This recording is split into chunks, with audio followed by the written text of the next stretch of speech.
Okay, right. Following on from this morning, I think um, this one. Obviously, you won't be watching this in sequence anyway, so you might not be. You might be. This one this morning, when I was talking about disrespecting the lions and that being part of the uncomplicated approach, I suppose, that I take.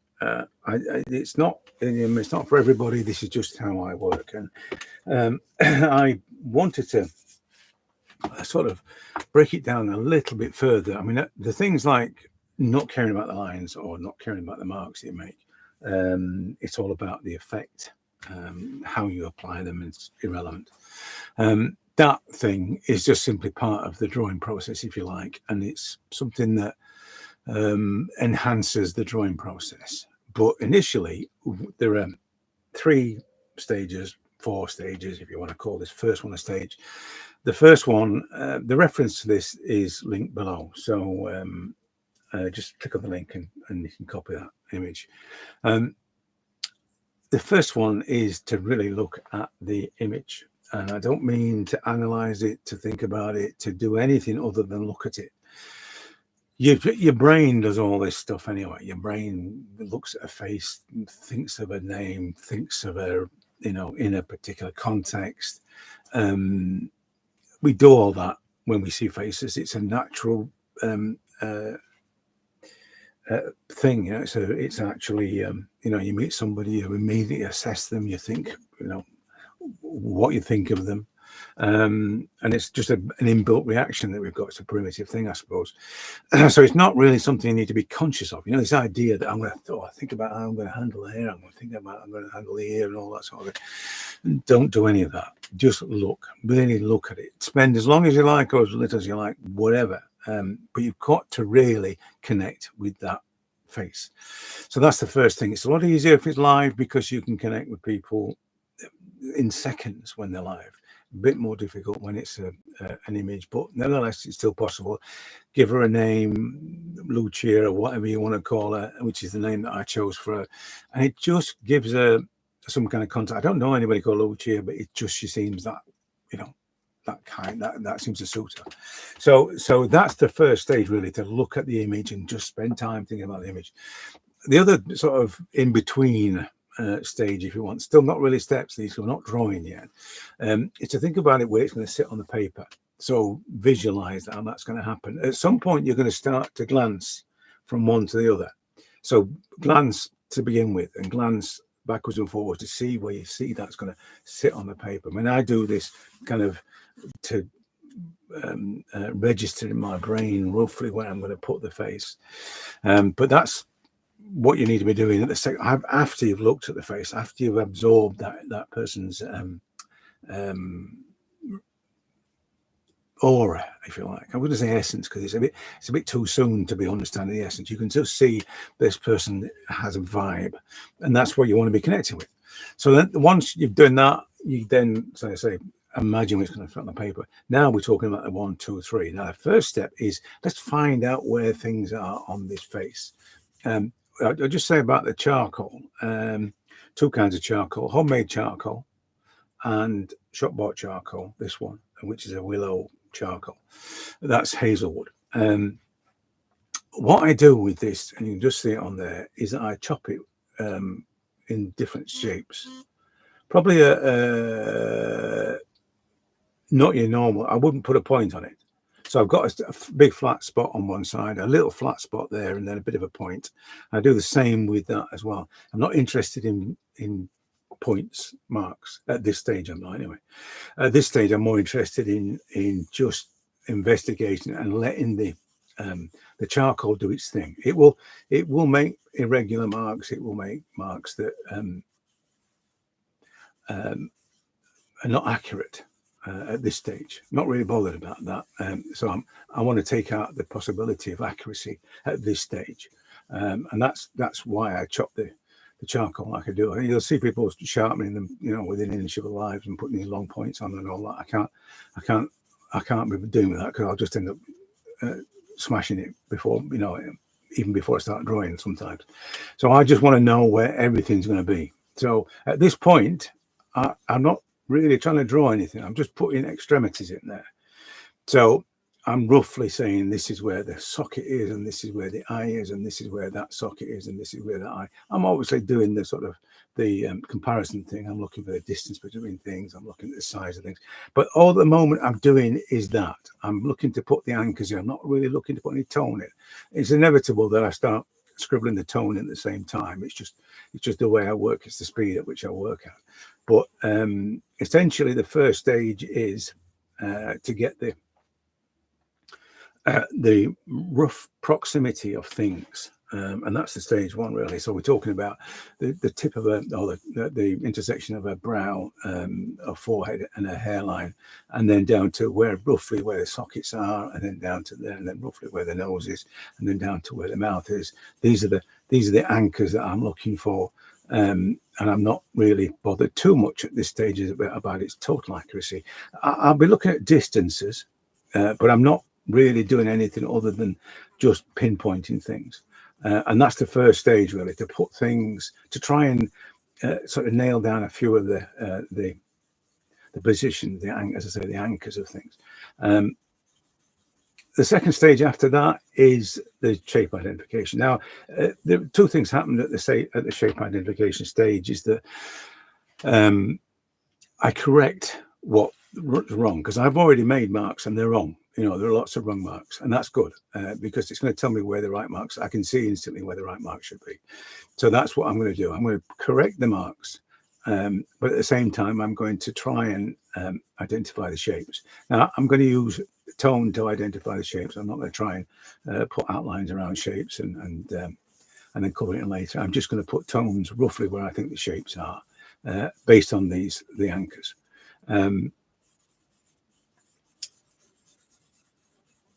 Once the shapes are in place, you kind of, and as you can see, the tones start to build. What's happening with the shapes is you can see that there'll come a point where it starts to look more realistic, but in the early stages you don't kind of see the realism because it's not intended to be real.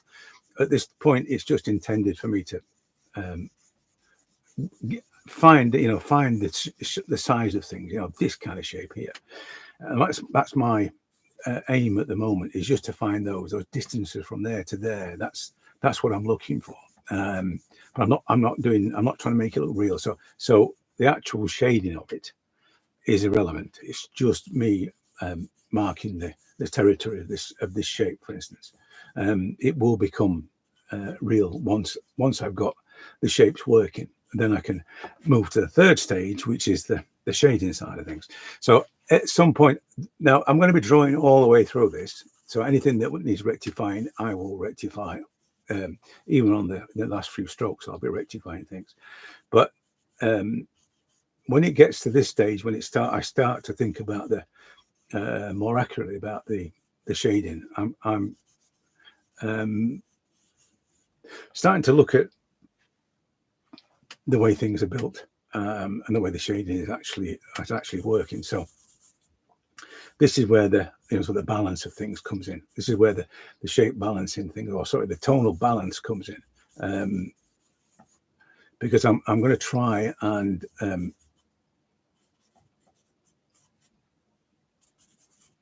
just focusing a little bit on it at the moment. So I'm just going to try and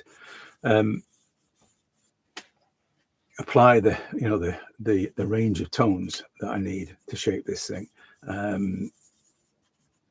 I don't want to get too. This is if you watched the one this morning. This is the other end of the scale, really, in terms of what you're going to draw, because you're going to find that it's quite every mark matters. When you draw a guy with a beard, and few of the marks really matter, but when you're drawing something like this, all the marks matter. So at the moment, what's happening is we've got an eye that's too big, as you can see.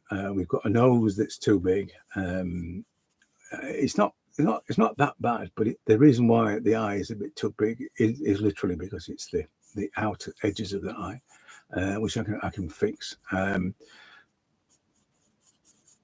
There's this shape here that's the shape of the socket there, but it's all sort of a tint rather than an actual dark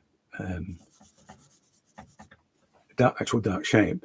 But this at this point, this is when the tonal part of it really starts to shape everything, because that's all that's the that makes it look real. It's just that you get the tones to define the shapes better.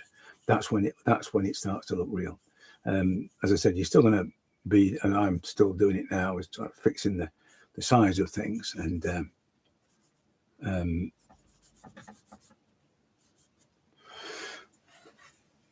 moving things around. One of the things that you'll notice, and it's probably this charcoal as well that's doing it, but you'll notice that if you commit to darks too soon, certain things like this, for instance, it will affect the way that you assess things. The judgment of your visual judgment will be affected by the strength of the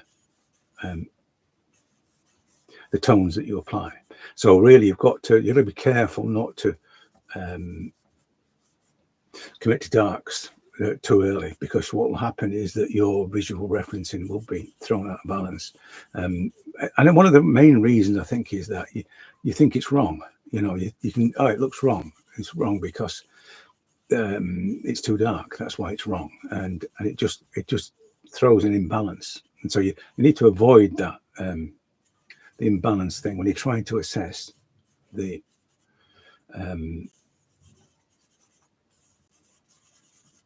position of things and whether or not they're in the right place. You're going to be careful not to sort of throw your, as I say, your visual referencing out. You can't really.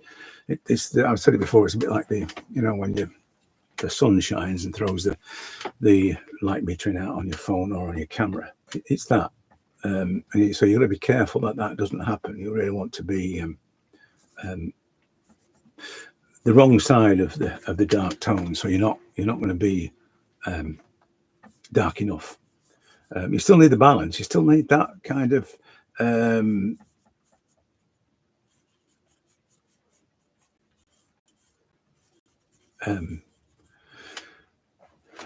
relativity of tones, but you don't want it to be dark at this stage. You can commit to the darks later on. Finding the darks early it can be a problem. People do it. I know it's a thing, but for me, it's a one way of really not finding the components properly, because you can't measure them. You can't see them properly. So I try not to commit too early on. But this is the drawing stage. For me, this is the drawing. This is the bit that slows down, and this is when really I would consider it drawing. I always think of, I'll just put some water on there because it's warming in. I'm sweating, so doesn't work when you put water on it on charcoal. I'll lose that in a minute. But and the charcoal's got some water on it as well. Yeah, so the slowing down thing, the deliberate mark making, that's for me is the drawing stage. So I tend to save that really for the end when I'm fiddling with the tones and I'm just trying to get the the shape of things right. And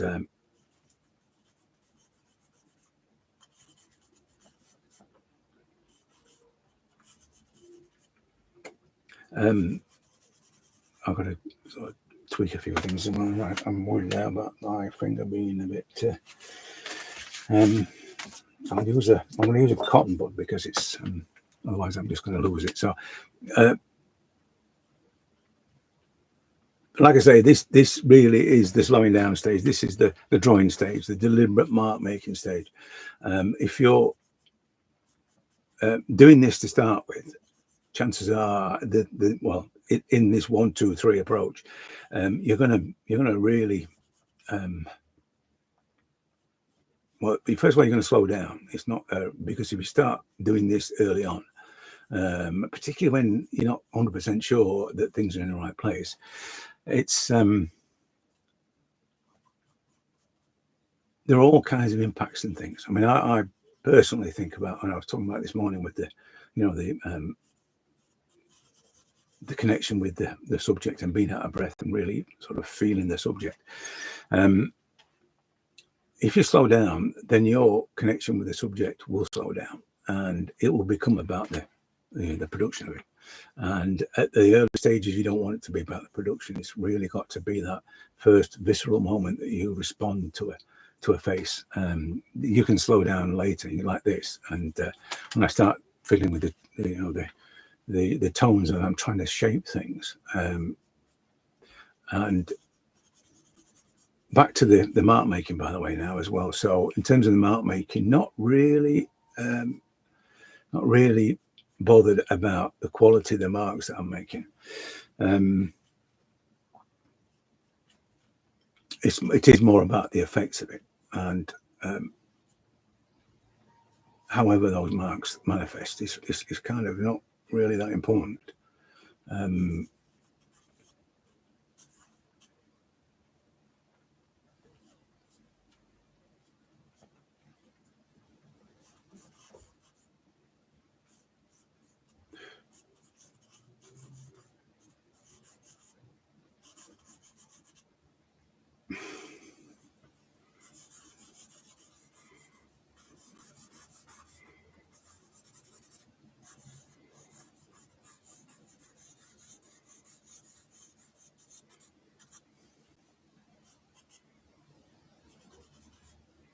I suffered a bit from getting that water on there, sweat off my brow.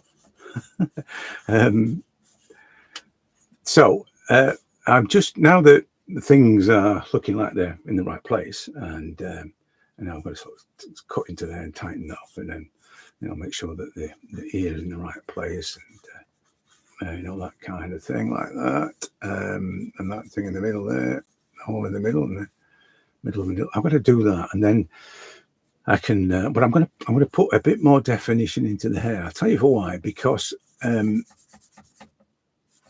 like the darks too soon thing, the relative scale of things is a big thing, and it's like the size of a head is defined by the size of the hair that contains it, and so it's like those. At some point, you're going to have to put the hair in. I'm still not going to worry too much about the physical size of it, the treatment of it. But at this stage, I just want to put something in it so that I can see relatively the size of things, because everything relates to everything. So that's what I'm doing now. Still at the tonal stage, this third stage, and I say this is probably the longest stage. This is probably the drawing stage, more than anything else. But it is that. So I'm just trying to get that bit there that goes up there and down there, and then down there like that, and then right. So it is about getting this to be the right size. It definitely is a factor when you're judging things across the face as to whether or not the mouth's the right size or whatever it might be. Everything relates to everything. So that's quite important. At some point, you will have to consider the shape of the hair without any kind of let's say deliberate finish at this moment in time. It's not really at that point yet. But nevertheless, when you're making the hair, don't worry too much about it being perfect. It's not an important thing. It's an important thing, but it's not an important thing. It's more important that you give the impression of the hair than it is that you draw the hair in a particular style. For instance, as I said this morning, people have a go at me for not understanding hairstyles. That's not important. It's more important that you get the shape of the thing right, the shape on the head right. So now really the tonal side of things is still, the drawing's still not quite right, and there's still a bit of tweaking to do. But the tonal side of things now is what's dominating it. So the tones that we're looking at on this face, right, are this shape here that sort of meanders up there. It goes through various densities, so it's quite dense here. I've got to sort out the edge of it a little bit down this side here, but it goes through the. So I'm just trying to concentrate on how to do that. Yeah, so it goes through the sort of the range there. What if it would be easier, I suppose, just to say that this is one tone, you know, that comes down there, and then you could cut away from that. You could take a highlight out of there and then put the highlight in there, and the same around the nose, you know. But the thing about flat tones is that variance is the key, really, for that. If you draw hair, the variance within the tones that you create is the way that the hair looks more. That's why when you do this, and there's various highlights showing through, you know, like down there, what it gives it the impression of hair, and so it's that undulation of tonal value that makes it look more hair-like.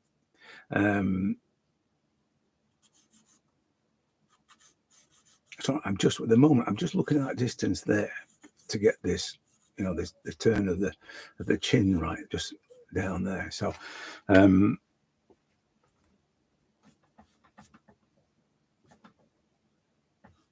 like I say, one of the things that you notice with this when you do the you know, sort of the location, shapes and tones, you notice how quickly the face appears.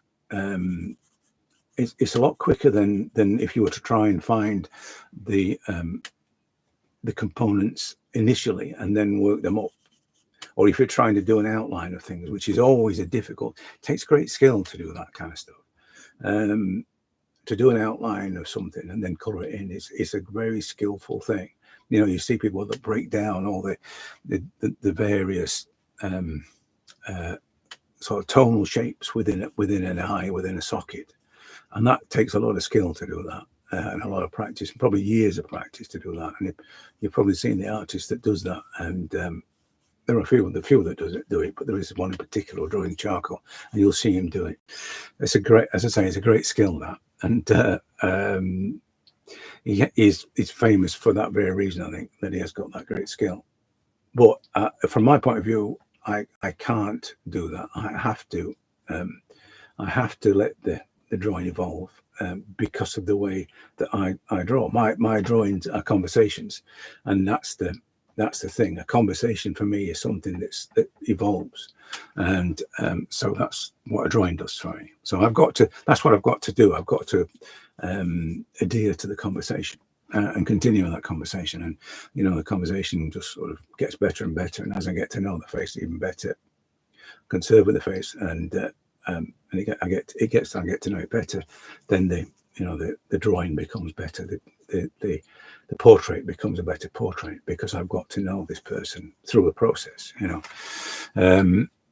But that all starts with the getting to know them in the first place, you know. So that bit when I said, I want you to really look at this face, that's what I wanted you to do. I want you to just begin the conversation. And if you think about it as a conversation, it really is the first stage when you're nailing down the locations of things. That is the point where it's at the hello, how are you kind of stage, and you just introduce yourself. So you're not going to dive straight in at that point and make and do a super accurate drawing, because you don't know them yet. You haven't got to know them properly. So the idea is that you gradually get to know them.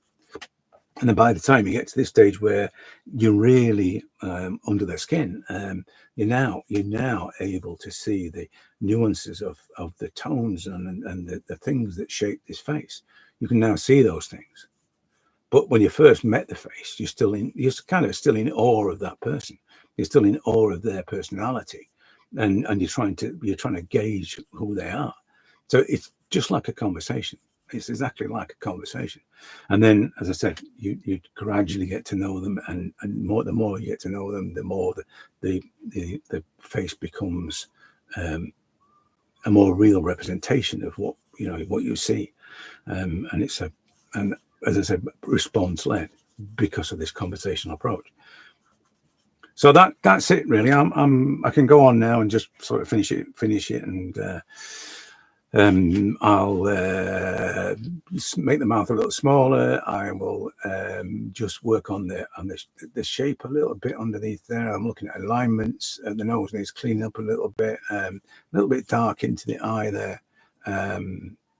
Lose some of these highlights that aren't highlights, and yeah, and that's it. I mean, I'd come back with a rubber and put things in there, and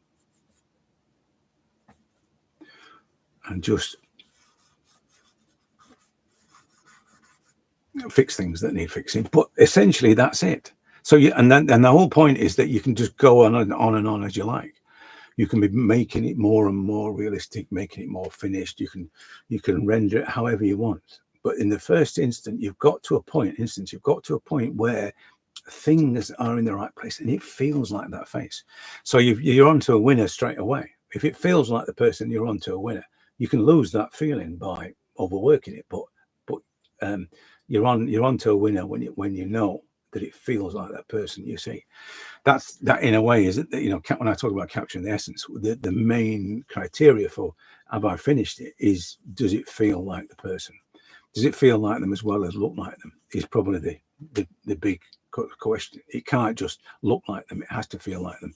Again, that's what makes a great portrait. But that's the question you're going to ask yourself: does it feel like that person? Does it not just look like that person? And yeah, as I said, once you get to that point, you can do whatever you like with it. I like the idea of having this rapid process of establishment in order to take it to whatever stage. One of the things that you've got to bear in mind, though, is that you can't render a bad drawing and make it any better. It'll always be a bad drawing. So just bear that in mind. So that there's the I'll fix that when I'm rendering it kind of thing. It won't happen. Rendering doesn't do anything. It's just the colouring in bit. What you need to do is to be able to draw it well to start with, to make sure that you imply and suggest in the right, you know, with accuracy. So it actually starts to, you know, it's there for the viewer to fill in the blanks, because that's the whole point of the suggestion implication thing, is that the viewer takes part in this process. So you want to get to that point where that's happening, and once that happens, you can take it as far or as nowhere as you want. You don't have to go and finish the whole thing, you know. But I think this is the sort of fundamental of drawing. You know, you've got to, and painting as well. I think you've got to get to a point where things that matter have been identified, and then you can then commit to, or as I say, commit to any kind of detail that you think is relevant. Personally, I'm as you know, I've spent many time not really interested in the detail side of things, so which is why I use big ugly pieces of charcoal and big nasty brushes, because I don't want to be faced with the idea of finer details. But as I said, that's the stage, and I probably say what I'll do is I'll finish things off. I'll tighten things up. The main thing is the chin. I'm looking where the chin lines up, so the chin's going to have to line up somewhere down there. It's kind of right, but it just needs a little bit more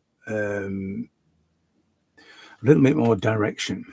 You know, when I'm talking about the suggestion implication, the direction of the viewer's eye has to be a little bit more accurate, so that the viewer can complete the thing with a much more satisfactory kind of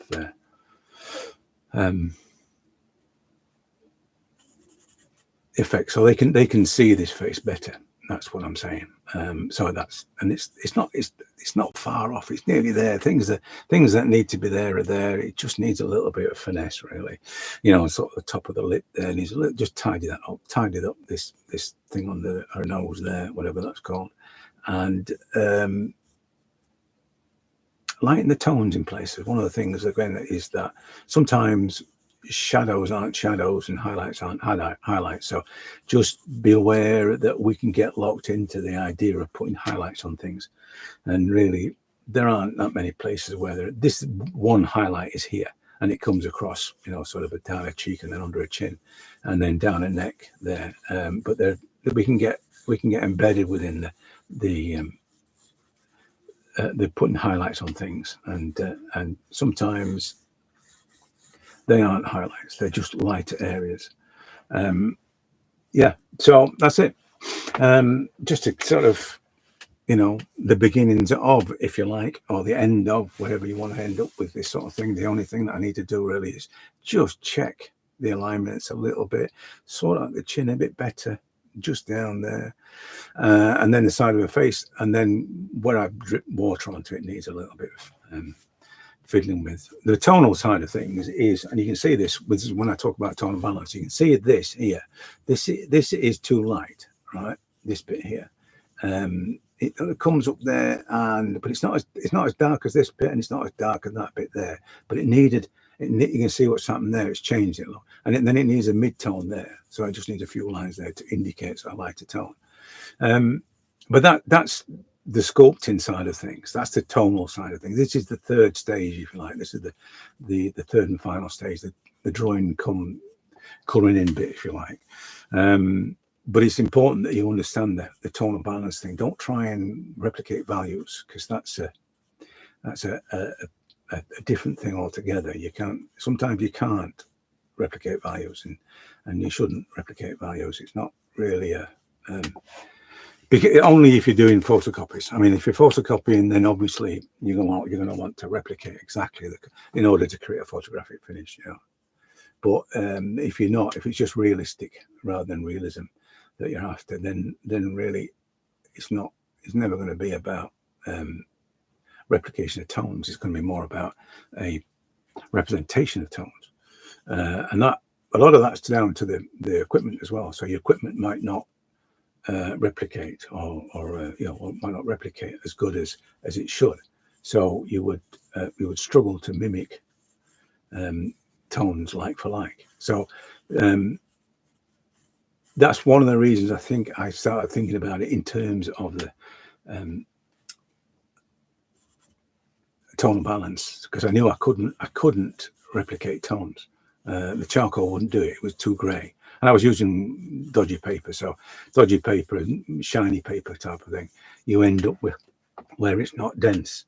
You know, it's not dark enough. It looks grey. And you have to then sort of scale all your other tones to the darkest it can be, and it's not necessarily as dark as it should be. So that's one of the reasons why I started thinking about it in terms of tones, internal tonal balance, rather than, as I say, in terms of values.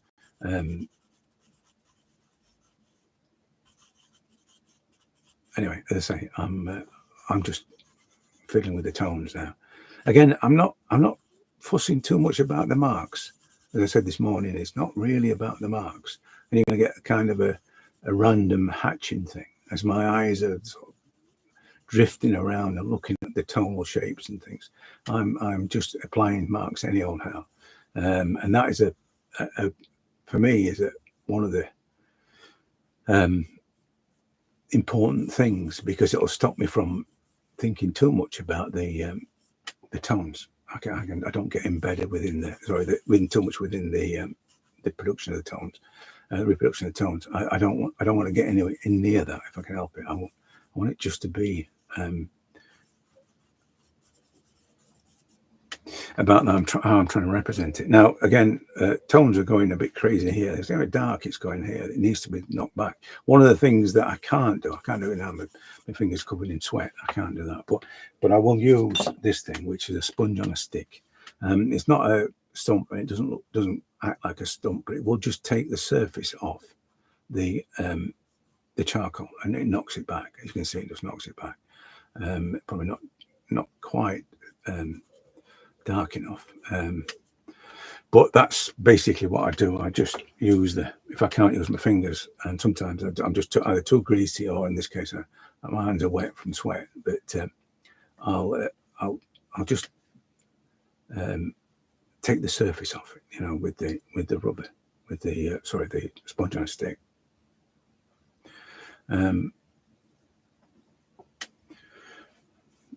Yeah, and that there wants to be there's a sort of this here, even though it's gone quite dark there, that's quite a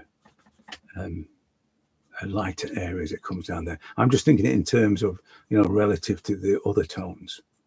That's what I'm seeing. So yeah, and now I've kind of blended it a little bit with the sponge on a stick. I'm going to do the same up there just to bring the tones in line. This is going to be careful with this thing, because this thing will just, I end up making everything smooth, and I don't really want that. I want it to still have that drawn quality. So I want you to see the marks, and that's a big thing for me, to be able to see the marks that made it. It's probably back to the disrespect for marks as well. That's another thing. So anyway, like I say, I'll leave it at that, and hopefully that was that just gave an insight into the stage. The first one is, the first part is you really look at the subject, really take that face in. Don't analyze it. Don't think about, you know, you're going to treat it or anything like that. Just look at the face and get to know the face. And then the next phase is, or the first, once you visualize where it's going to sit, the first stage is find the markers, find the bits that make this face.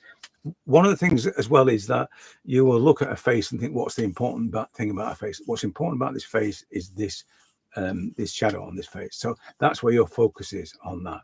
So think in terms of that. Think in terms of when things are going to line up.